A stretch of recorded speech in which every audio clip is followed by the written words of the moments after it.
இந்த மாதிரி எக்ஸ்பெரிமெண்ட்லாம் ரஷ்யாவால் மட்டும்தான் பண்ணவே முடியும். 80s காலகட்டத்தில் ரஷ்யா ஒரு தூக்கமே இல்லாத பயங்கரமான ஆர்மியை கிரியேட் பண்ணணுன்னு ஒரு டெட்லியான எக்ஸ்பெரிமெண்ட்டை ஸ்டார்ட் பண்ணுறாங்க. இதுக்கு போர்லேருந்து கூட்டிகிட்டு வந்து ஒரு 5 அடிமைகளை பயன்படுத்துகிறாங்க. அவங்கள ஒரு இரும்பு கேஜுக்குள்ளே அடைச்சி அவங்களுக்கு தேவையான தண்ணி, சாப்பாடு, ஆக்சிஜன் எல்லாத்தையும் கொடுத்து அந்த ரூமை லாக் பண்ணிடுறாங்க. ஒரு பெரிய கண்ணாடி ரவுண்டு வச்ச ஒரு சின்ன ஹோல் மட்டும்தான் அந்த இடத்துல இருக்குது. முதல் 4 நாள் எல்லாருமே சாதாரணமாக பேசிகிட்டு இருந்திருக்காங்க, என் லைஃப்பில் இது நடந்தது அது நடந்ததுன்னு.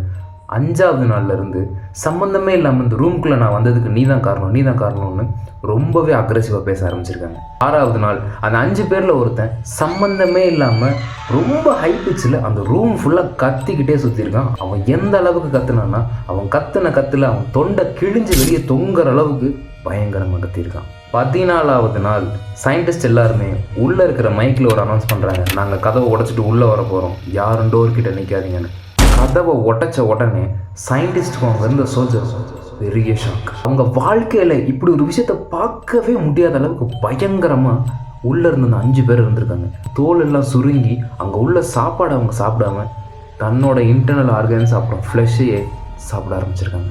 இவங்க எல்லாரையும் ஹாஸ்பிட்டல் கொண்டு வந்து காப்பாற்றலாம்னு நினைக்கும் போது 4 பேர் இறந்து போயிடுறாங்க. ஒருத்தர் உயிருக்கு போராடிக்கிட்டு இருக்கும்போது சயின்டிஸ்ட் அவர்கிட்ட கேட்குறாரு, இந்த ரிசர்ச்சோட முடிவு என்னன்னு நான் எழுதணும். அதுக்கு அவர் சொன்ன ஒரே பதில், நீங்கள் எல்லாம் தூங்கும்போது உங்களுக்குள்ளே மறைஞ்சிருக்கிற மிருகம் நான் தான், உங்களுக்குள்ளே இருக்கிற அந்த தூக்கத்தை எடுத்துட்டா என்னையை தான் நீங்கள் பார்ப்பீங்க.